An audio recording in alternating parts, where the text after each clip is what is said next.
Pinag-iingat ng isang grupo ang publiko laban sa mga investment scam na nangangako ng mabilis na kita.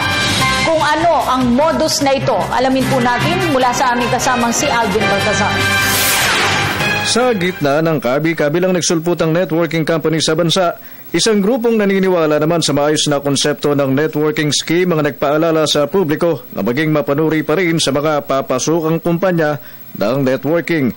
Punto ng grupong Alliance for Networkers of the Philippine Organization o ANPO, hindi masama ang networking at bagkus. Legal nga ito sa ibang bansa, pero ang kailangan lang kung papasok sa ganitong venture, dapat daw alamin muna ang background ng networking company na sasalihan, kabilang na ang pagsasaliksik sa mga dokumento nito. Sa tala ng ANPO, 1,700 ang nabiktima ng networking scam sa nakalipas na 6 na buwan ang lumapit sa kanilang tanggapan. Dapat po, siyempre may BIR certificate of registration, meron po itong business permit as a mayor sa city. Dapat po kung DTI, kung sole proprietorship or corporation siya, dapat rehistrado sa SEC.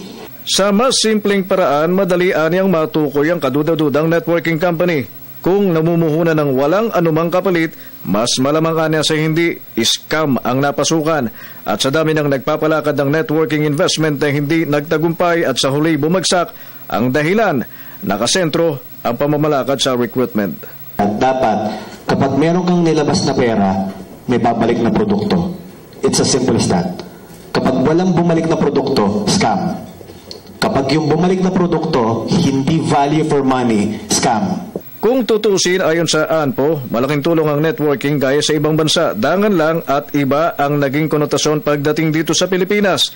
Ito anya ang nais baguhin ng grupo bukod pa sa pagnanais na makatulong sa mga nabiktima ng networking scam. Ang networking kasi, sa ibang bansa, napakalegal. Napakagandang pakinggan yung networking. Sa Pilipinas, medyo mababa po ang inyong antas.